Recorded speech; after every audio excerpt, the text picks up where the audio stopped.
Bismillahirrahmanirrahim, en el nombre de Dios, el clemente, el misericordioso. Muy buenas noches, estamos nuevamente en este curso de Historia del Islam 2021 que brinda el Centro Islámico de la República Argentina. Estamos junto al profesor Ricardo Elía, que es el secretario de Cultura. Muy buenas noches, Ricardo, salam aleikum. Muy buenas noches, Fátima. Walaikum salam.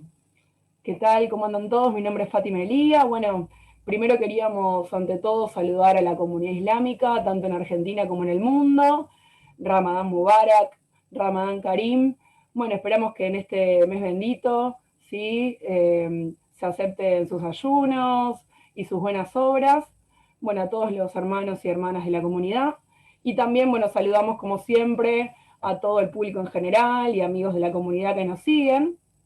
Vamos a estar, bueno, estamos justamente hoy jueves, empezamos a estar en un nuevo horario, sí, por este mes de Ramadán. Claro, a lo largo del mes de Ramadán vamos a estar a partir de las 22 horas. Así es, vamos a estar desde las 22 horas para que sea, bueno, luego del iftar y de que las familias se reúnan y compartan, ¿verdad? Así es. Bueno, la clase pasada habíamos arrancado con estas dinastías, ¿sí? De la civilización islámica, como por ejemplo los omeyas. Así es. Y hoy vamos a seguir con la segunda gran dinastía, que son los abasíes. Perfecto. Bueno, entonces vamos, mientras se siguen conectando y en este nuevo horario, vamos a compartir esta presentación.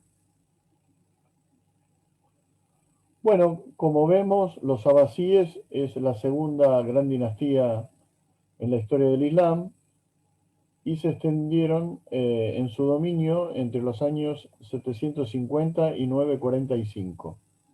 Perfecto. Bueno, lo que estamos viendo en realidad es un minarete helicoidal de Samarra, que ya después vamos a ver de qué se trata. Fantástico. Los abasíes fueron la segunda gran dinastía que gobernó el territorio islámico desde el año 750 hasta el 945. Eran descendientes de Al-Abbas ibn al-Mutaleb, es decir, el miembro del clan Quraysh de Meca, que fue tío del profeta Muhammad, paz y bendición sean con él. Claro. Los abasíes o abásidas tomaron el califato tras el derrocamiento de la dinastía Omeya y lo conservaron políticamente durante 195 años, es decir, hasta el año 945, pero fueron líderes espirituales durante 7 siglos, hasta el año 1517. Durante la mayor parte del tiempo, su corte estuvo en Bagdad, ciudad fundada en el año 762 por orden del segundo califa abasí al-Mansur, que reinó entre los años 754 y 775. Perfecto. Entonces su capital fue Bagdad, actual Irak, ¿no? Exactamente, sí.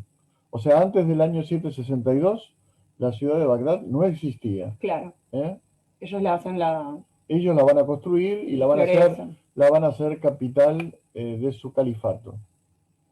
Bueno, aquí estamos viendo en el mapa eh, cómo estaba el mundo islámico hacia el año 800. En color negro estamos viendo la extensión del califato abasí y en blanco el Emirato de los Omeyas en la península ibérica. Así es. Digamos, ya a partir de la mitad del siglo octavo, el territorio islámico se dividió en dos grandes porciones. O mejor Claro. dicho, en una gran porción que era el califato abasí y una pequeña porción que era el Emirato Claro. Omeya de Córdoba. Claro, digamos lo que había quedado de la dinastía Omeya. Exactamente, sí. Bueno, esta ciudad de Bagdad, fundada en el año 762, tenía esta forma circular, tan especial, ¿no? A orillas del río Tigris. Así es, tan importante, ¿no? La ciudad fue construida en forma circular según la tradición persa sasánida, con 3 muros concéntricos y con 4 secciones con sus puertas que se abrían hacia los 4 puntos cardinales. La de Basora hacia el sur, la de Siria al norte, la de Kufa al oeste y la de Jorazán al este. Perfecto. El plan original de Bagdad refleja ideas sociales. Cada barrio representaba un grupo étnico y homogéneo, árabes, persas, juarismíes, turcos, o profesiones, soldados, comerciantes, artesanos. Así es. Bueno, pensemos, ¿no? Que muy posteriormente en Europa las ciudades se van a hacer de una manera, ¿no? Con esta idea que también va a estar en España, ¿no? Exactamente, También. parecida. Bueno, aquí estamos viendo el plano con las cuatro puertas. Estamos viendo la puerta hacia Siria, hacia el oeste, Sí, la puerta hacia el este, la de Jorazán. Luego tenemos la puerta hacia, también de Basora y la puerta de Kufa. perfecto. Y ahí vemos en el centro está el palacio, ¿no? La mezquita, toda la parte Sí, principal. exactamente. En el siglo X, Bagdad era la ciudad más populosa del mundo, con 1,5 millones de habitantes. Bajo el califa al-Muqtadir, tenía una longitud de 8 kilómetros y un ancho de 7 kilómetros. Había en la urbe 1.500 baños públicos, más de 1.000 médicos con licencia y 30.000 botes que iban y venían por los canales aledaños. O sea, tiene una organización muy importante. Sí. La Bagdad de los abasíes fue la ciudad más cosmopolita y calidoscópica del mundo de entonces. Razas y culturas diversas convivieron armónicamente, amparadas y estimuladas por el Islam.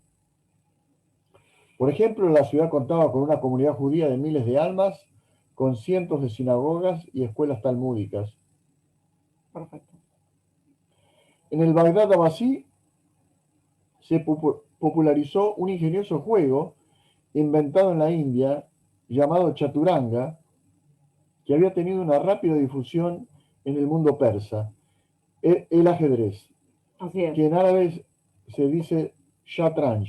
claro.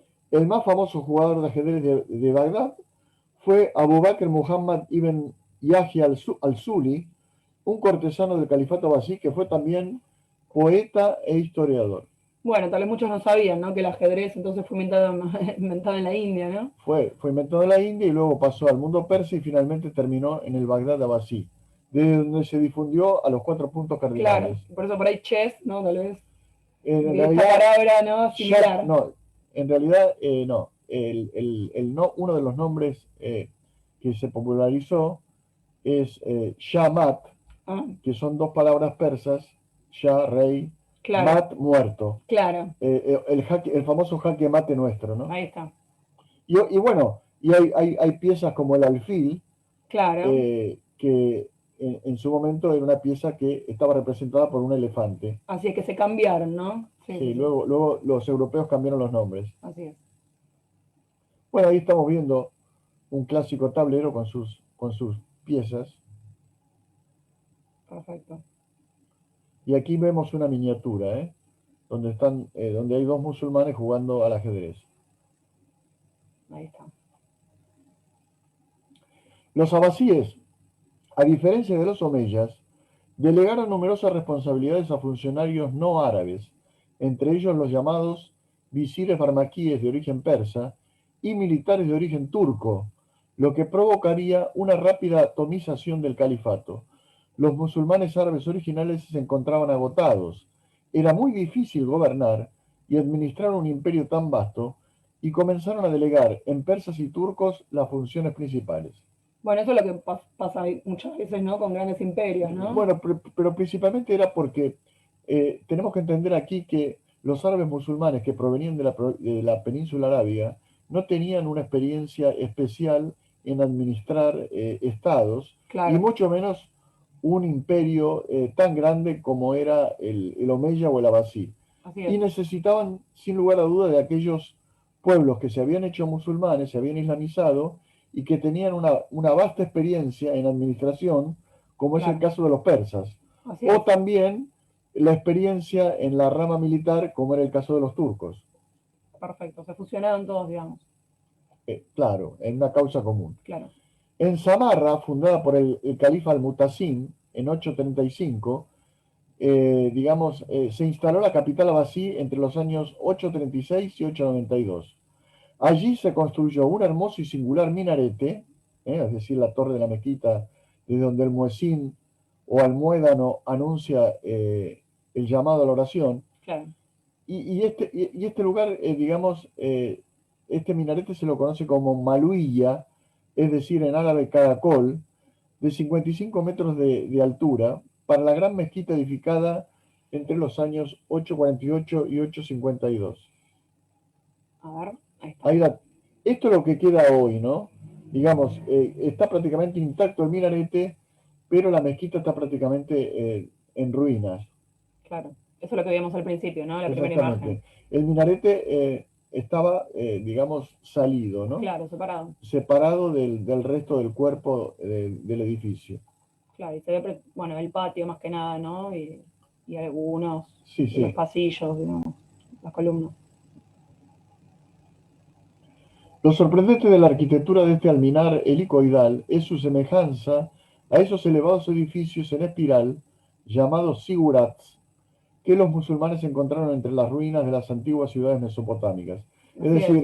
decir, los zigurats eran esas famosas torres escalonadas de épocas muy antiguas, ¿no? Sí, De la época de los sumerios, sumerios, babilónicos. de los asirios, Claro, exactamente, de los primitivos pueblos mesopotámicos, de la actual Irak, claro. Todo forma parte un poco del arte, ¿no? De la cultura. claro. Son incorporaciones. Ahí lo tenemos. Es interesante porque se sube a través de rampa, ¿no? Al mismo tiempo es una edificación, diríamos, moderna, ¿no? Sí, sí, sí. Porque no se sube a través de escaleras, sino de una rampa que va girando, ¿no? En forma helicoidal. Así es. El califato abbasí, a diferencia del omeya apoyado en Siria y en Egipto y vuelto hacia el Mediterráneo, se torna hacia Persia y el Asia Central en general, Claro, o sea, está más abocado todo al este. hacia, hacia el este, sí. Ahí vemos en color verde la extensión del califato abbasí.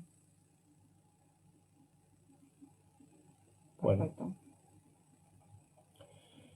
la revolución cultural abbasí fue el logro más importante de la dinastía y el verdadero origen de la civilización islámica.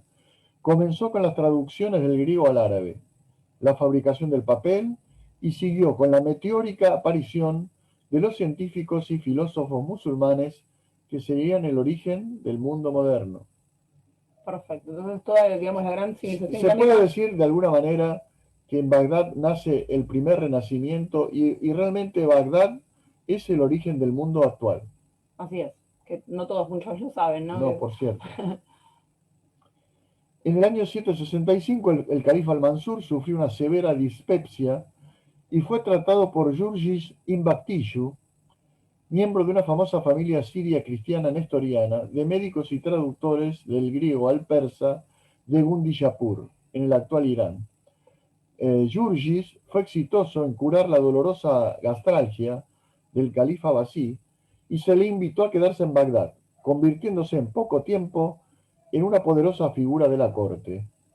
A ver, Bueno, esto es una ilustración, ¿no? que representa al médico. Del Sí, califa al-Mansur, que está sentado en un cojín, sí. y el médico A la derecha, Jurgis, sí, que lo está que, está, curando que, del estómago, ¿no? que fue Sí, el que lo curó, ¿verdad? Bueno, este suceso no solo fue el comienzo de la medicina en el Islam, sino también el de las primeras traducciones del griego al árabe, lo que posibilitaría adentrarse en las ciencias y el pensamiento de los antiguos helenos y el establecimiento en el corto plazo de la civilización islámica. Es decir, a través de las traducciones, los musulmanes tuvieron acceso a las ciencias, a todas las ciencias, todo tipo de ciencias, y de esa manera filosofía. se posicionaron en la vanguardia de la civilización, Así es. Todos los conocimientos que tal vez se habían perdido de que alguna se habían manera. perdido muchos, exactamente. En breve tiempo, la mayoría de los eruditos de Gundishapur fijaron su residencia en la capital musulmana a orillas del Tigris, y con ello llegó el legado nestoriano de las escuelas de Edesa y Nisibis, en la actual Turquía, pero también la herencia de la primitiva helenización de la India y los textos indostanos sobre ciencias matemáticas, específicamente el cero y el álgebra. Bueno, entonces tenemos todo lo que es la ciencia de los griegos y también de la India, ¿no? Exactamente, que se congeniaron en el Bagdad Abbasí. Espectacular. A partir de entonces surgirá la revolución cultural abbasí y el comienzo del apogeo científico y filosófico de la civilización islámica. Increíble.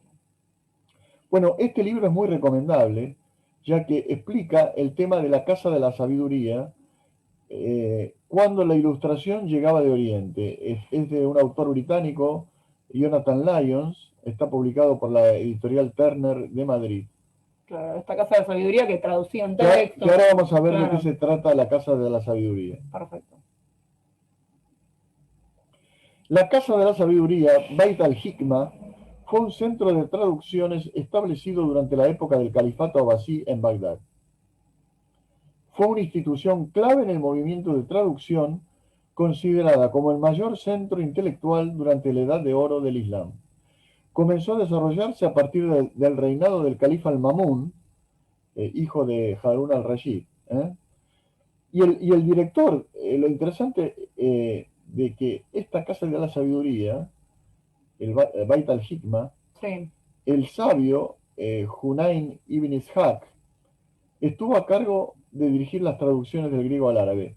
Es interesante porque Hunayn ibn Ishaq no era musulmán, Claro. era un sabio cristiano, pero que dominaba a la perfección el árabe y el griego, y fue por eso el encargado principal de realizar las traducciones.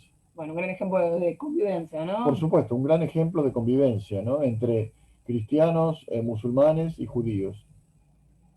Aquellos musulmanes habían llevado a la práctica los sabios consejos del profeta Muhammad, paz y bendición sean con él, que dicen, entre otras cosas, buscad la ciencia desde la cuna hasta la tumba, y el que deja su hogar en busca de conocimientos, sigue el sendero de Dios hasta el día de su regreso.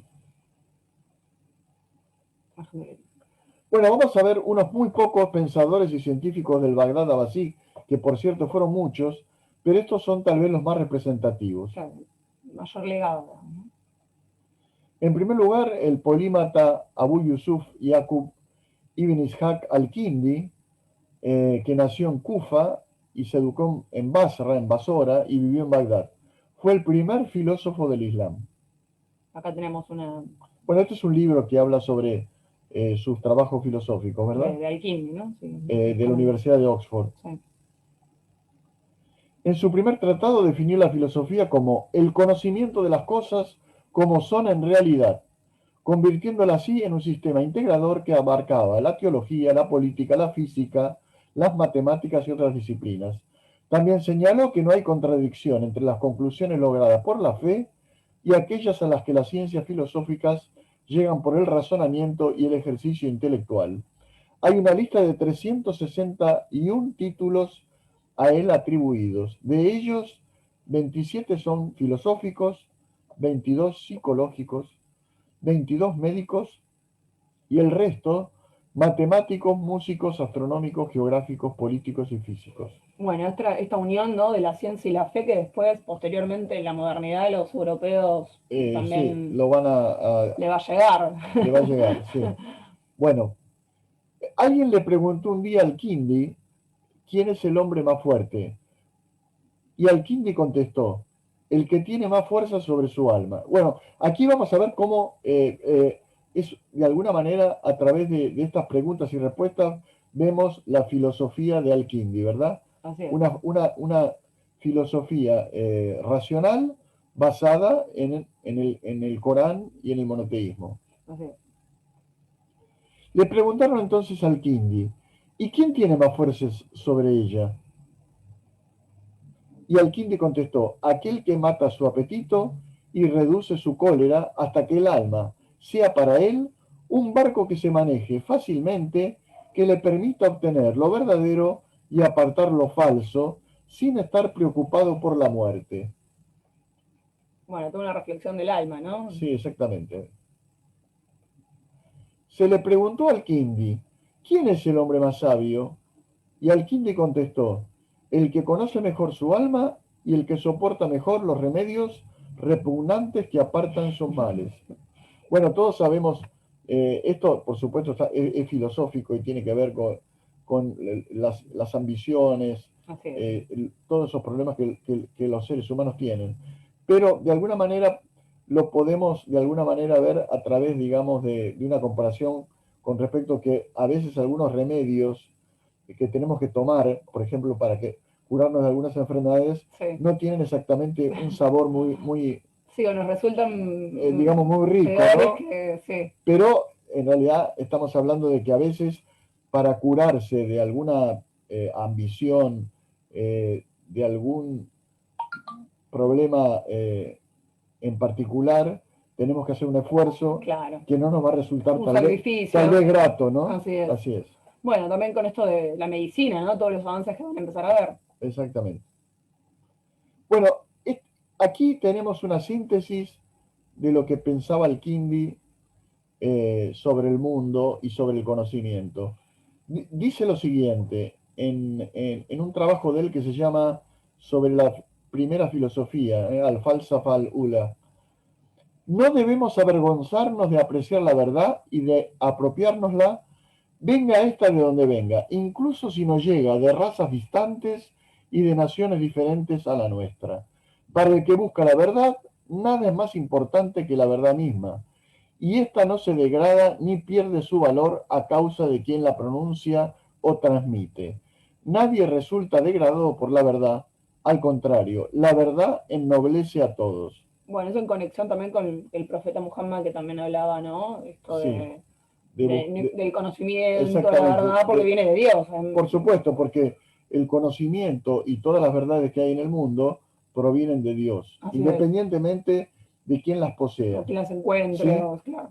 Y tenemos el ejemplo justamente en lo que padecemos hoy, ¿no? En la pandemia. Si alguien descubre una vacuna que es efectiva y nos inmuniza y nos salva la vida, no importa de qué raza o de qué religión O de qué país. o de qué Sí. país o de qué cultura sea, ¿verdad? Así es, Lo importante es que esa vacuna nos cura, así es. que es una verdad. Bueno, ahora vamos a ver a Abu Bakr Muhammad ibn Zakaria al-Razi. Se destacó como médico, farmacólogo, químico y filósofo. Como la mayor parte de los principales científicos y filósofos de su tiempo, era un persa que escribía en árabe. Al-Razi fue famoso en Europa con el nombre de Races. Claro, es conocido muchas veces con un nombre Sí. distinto. Luego de trabajar en un hospital de su localidad natal, estudió química, alquimia y medicina en Bagdad. Escribió 237 libros, la mitad de medicina, de los cuales solo 37 han sido recuperados. Y todos a la luz de la vela. Sí. Su monografía Kitab al-Yudari wal-Hasba sobre la viruela y el sarampión puede considerarse como la primera descripción clásica de la viruela. Al-Razi considera la viruela y el sarampión como una unidad nosológica y los diagnostica como procesos infecciosos. Esto es a través de la observación, ¿no? Sí, sí, sí. Claro, son estamos hablando del siglo IX, sí, enfermedades infecciosas que después donde se van a conocer en mejor. Europa eran absolutamente desconocidas. Según Al-Razi, la observación, el sentido clínico, siempre superará el saber libresco. Dice Al-Razi, la verdad en medicina es una meta difícilmente alcanzable. Todo lo que puede leerse en los libros tiene mucho menos valor que la experiencia de un médico que piensa y razona. Muy importante. Al-Razi presta atención a los cuidados psíquicos del enfermo hasta el extremo de afirmar que es imprescindible para encaminar cualquier tipo de tratamiento. Además, sus numerosas invenciones, el alcohol medicinal y el ácido sulfúrico, por ejemplo, transformaron la ciencia química. O sea, el famoso alcohol que hoy justamente tanto utilizamos por el tema de la pandemia, ¿verdad? Así Fue es. inventado por Al-Razi, por un médico musulmán, en Muy el siglo importante. IX. Y además esto de prestar cuidado a lo que es la salud mental, ¿no? El tema Exactamente, anímico para cuidar al claro. paciente. Muy importante. Bueno, ahora pasamos al primer gran matemático del Islam, Abu Ja'far Muhammad ibn Musa al-Khwarizmi. Nació en el seno de una familia persa de la ciudad de Khwarizm, hoy la Jiva de la República de Turkmenistán, y vivió y murió en Bagdad. Será el gran promotor del cero, en árabe cifr, de donde deriva también la palabra cifra. Acá tenemos una estampilla, ¿no? Sí, eso de la época de la Unión Soviética, cuando la República de Turkmenistán formaba Claro, parte de ella, y justamente se publicó en el año 1983 esta estampilla para honrar al Juarismi. muy bien.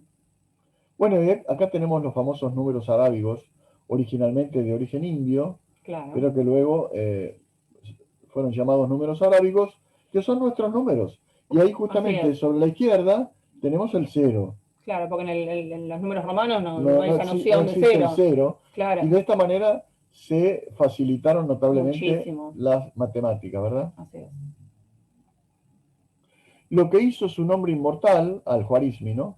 Fue el tratado que escribió llamado en árabe Kitab al-Muqtasar fi Hisab al-Jabr wal-Muqabala, es decir, el libro sobre el cálculo, álgebra y reducción.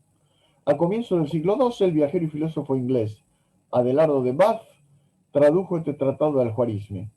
El sistema sería desarrollado por el matemático italiano Leonardo Fibonacci, hijo de un comerciante de Pisa, discípulo de un profesor musulmán de Bujía, Argelia. Sí, Fibonacci, que se hace muy conocido por el número sí, de Fibonacci. Leonardo Fibonacci Sí, es el que finalmente difundió todos los conocimientos de al-Juarizmi bueno, en la perfecto. Europa latina, ¿no? Claro.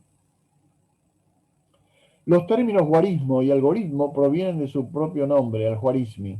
Además de matemático, fue astrónomo y geógrafo. Entre sus numerosos trabajos figura un estudio sobre el calendario judío titulado en árabe como Risala fi Istirach Tarikh al-Yahud, es decir, el tratado sobre la extracción de la era judía. Claro, hizo un poco de todo. Bueno, aquí pasamos al tema de la batalla de Talas, que fue un enfrentamiento que tuvo lugar entre julio y agosto del año 151 en Asia Central, a orillas del río Talas, y al noreste del Sir Daria, el antiguo Yahartes de los griegos, en el territorio Sí. de la actual República de Kirguistán. En ella se enfrentaron los ejércitos del primer califa Basí, Abu al-Abbas as-Safá, y del emperador Huanzong, de la dinastía china Tang, disputándose el control del Asia Central. Bueno, ahora pasamos, digamos, a lo político, ¿no? Sí, pero que va a Militar. tener al Sí. final eh, un fin totalmente distinto. Bueno, batalla de Talas. Bueno, aquí en esta parte de aquí está el río Talas, ¿verdad? Ah, sí, sí. Para ubicarnos, vecino al valle de Ferganá, al norte Sí. del Hindu Kush. Bueno, ¿qué vamos a ver ahora?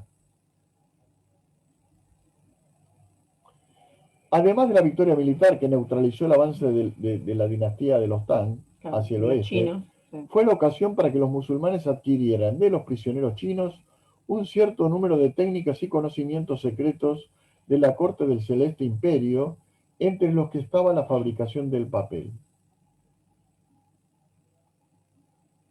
Y así, digamos, esta es una imagen, ¿no? Que representa eso, Sí, ¿no? la La fabricación del elaboración. papel. El papel llegó de este modo al resto del mundo conocido y a Occidente gracias a la expansión islámica en Asia Central. Bueno, por este avance, ¿no? De los chinos. Se transformó completamente todo la adquisición del conocimiento de una Claro. manera muy vertiginosa, ¿verdad? Claro, pues antes eran o rollos de pergamino, había otras, Claro, o si no, mucho, el papiro, ¿verdad? sí, Bueno, otro hecho trascendental que produjo la batalla de Tala fue la adhesión al Islam por parte de los mercenarios Karluk, de etnia turca, que habían estado al servicio de los chinos hasta ese momento.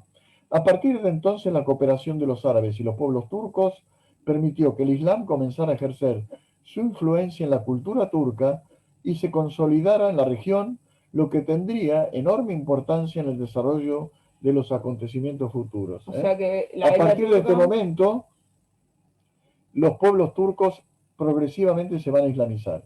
así es, perfecto. A comienzos del siglo IX se estableció una nueva alianza entre el califato abasí y el reino carolingio que ocupaba, o sea, un reino cristiano que ocupaba los actuales territorios de Francia y Alemania. En el año 802 una embajada fue enviada a Bagdad por Carlomagno y esta regresó en el año 806 trayendo regalos maravillosos para el emperador de Occidente, entre ellos nada más y nada menos que un elefante de origen indostano llamado Abu Abbas, regalo del califa Abasí Harún al-Rashid a Carlomagno. Que era, bueno, rey de los francos, ¿no? Pero quedó Sí.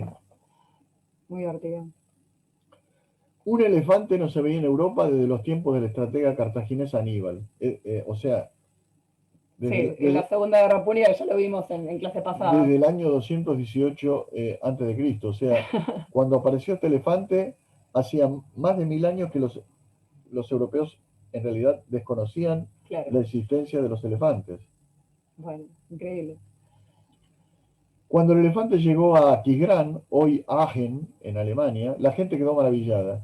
Entre la riquísima variedad de regalos había un juego de ajedrez, especias y perfumes, un reloj hecho por su relojero que tañía una campanada cada hora, y un También, órgano reloj. musical neumático, el primero de su clase que entraba en Europa. Bueno, de todo. Atrás de la Exactamente. corte de Carlos Pero Magno hay un montón de cosas. eso mostraba los adelantos científicos del Bagdad Abbasí, ¿no? Claro, todo lo que venía del este.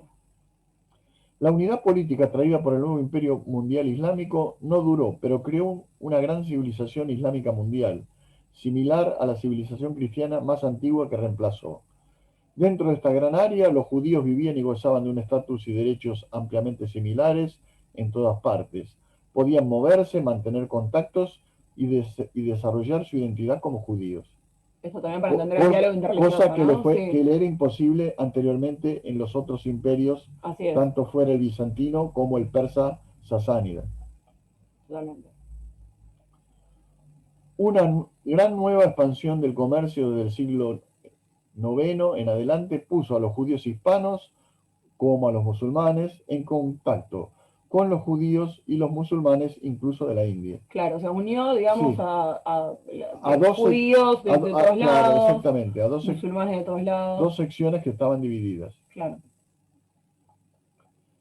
La prosperidad cultural judía en la Edad Media operaba en gran parte como una función de la prosperidad cultural musulmana árabe. Cuando la cultura árabe musulmana prosperó, también lo hizo la de los judíos. Cuando la cultura árabe musulmana disminuyó, también lo hizo la de los judíos. En el caso de los judíos, sin embargo, el capital cultural así creado también sirvió como el semillero para un mayor crecimiento en otros lugares, en la España cristiana y en el mundo cristiano en general. Es decir, los judíos progresaron gracias al aporte de los musulmanes. así es, porque pudieron profesar su fe, tener su No, cultura, y obtener un gran claro, conocimiento. intercambio, sí. Esto lo dice un famoso arabista islamólogo judío, Bernard Lewis, Que ya lo vimos también, sí. en un libro que se llama Los judíos del Islam, de la Universidad de Princeton, y dice lo siguiente: si comparamos el mundo musulmán de la época medieval con el sistema de castas indio al este, o con los arraigados privilegios de la aristocracia de la Europa latina al oeste, entonces verdaderamente el Islam se nos aparece como una religión igualitaria en el seno de una sociedad igualitaria en principio y por ley.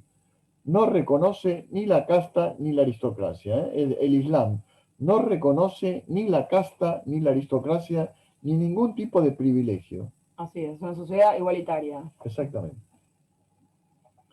Las dinastías hinduistas aristocráticas, como la Chalukya, Rajput, Pala, Chola, que gobernaban la India, fueron perdiendo a muchos seguidores que optaron por el Islam porque destruía el sistema de castas y permitía la libre y justa competencia entre artesanos y comerciantes. Entonces, no solamente los turcos, sino también en la India, En la ¿no? Se van India, islamizando. Otro de los fenómenos más sorprendentes de la historia es la rapidísima expansión del Islam, que en menos de un siglo consiguió establecer su dominio y luego su religión en la extensa zona comprendida desde el río Indo hasta el Océano Atlántico y desde la franja subsahariana a los Pirineos, Sí, de África, esta cadena sí, montañosa entre Francia y España, ¿verdad? claro. O sea, en todos lados la expansión. El Islam hizo desaparecer las fronteras conocidas de las civilizaciones mediterráneas, tales como la griega y la persa, y quebró las fronteras regionales que separaban el occidente mediterráneo del asiático océano Índico. Así es. O sea, el Islam unió en lugar de dividir. Totalmente, O sea, lo que ahora es O sea, Oriente y Occidente, que en está realidad separado. era una globalización bien entendida. O sea, Bueno, todos conservaban, digamos, su manera de pensar, su identidad, su identidad, y al mismo tiempo compartían con otros pueblos sus así es, conocimientos, se enriquecían mutuamente. se enriquecían mutuamente y tenían una gran interacción. Se trataba de una globalización positiva, bien entendida, que lejos de dividir a los pueblos en compartimientos estancos, unía a todos a través de la libertad y la solidaridad social y cultural. Bueno, por eso también le llaman la edad de oro del Islam, ¿no? Exactamente. El arabista y helenista Dimitri Gutas, profesor emérito de la Universidad de Yale en Estados Unidos, nos brinda esta explicación en su obra Cumbre. Egipto y el creciente fértil quedaron unidos a Persia e India política, administrativa y sobre todo económicamente por primera vez desde la época de Alejandro el Grande, ¿no? La gran línea divisoria económica y cultural que separó el mundo civilizado durante miles de años antes del ascenso del Islam dejó de existir. Claro. Estamos citando a especialistas no musulmanes, ¿eh? Sí, sí. Primero un judío y ahora un griego. Así es. Y este es el libro de Dimitris Gutas, Pensamiento griego, cultura árabe. El movimiento de traducción greco-árabe en Bagdad y en la temprana sociedad abasí, entre los siglos segundo y cuarto del Islam o octavo y décimo del calendario gregoriano. Bueno, casi todo lo que vimos. Esto fue publicado sí. por la editorial Routledge de Inglaterra en 1998. Perfecto. Bueno, atomización del califato abasí. Vamos viendo cómo va decayendo, ¿no? Sí, pero al mismo tiempo va a venir un periodo, digamos, de renacimiento y de un nuevo enriquecimiento del mundo islámico. En la segunda mitad del siglo VIII, el califato abasí comenzó a desmembrarse y amplias regiones se hicieron independientes, constituyendo reinos islámicos autónomos. Estos nuevos estados los iremos viendo en las próximas exposiciones. Perfecto. Tomen nota.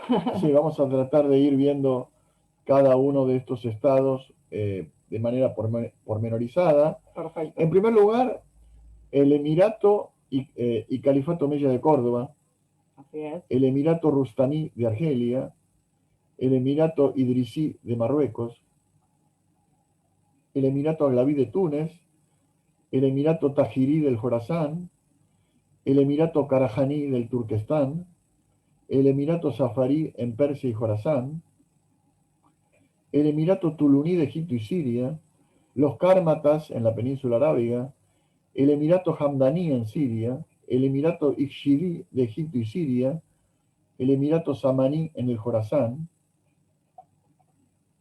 Bueno, como vemos, la historia islámica es muy rica, pero al mismo tiempo es muy vasta y bueno. Hay mucho detalle, ¿no? Mucho para conocer.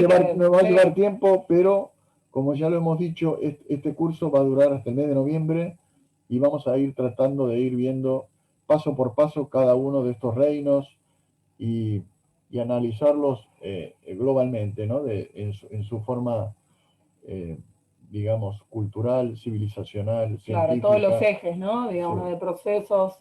Bueno, tenemos un montón, entonces, si Dios quiere, por delante, por seguir en este mes de Ramadán, de 1442, ¿sí? De la Égira y 2021.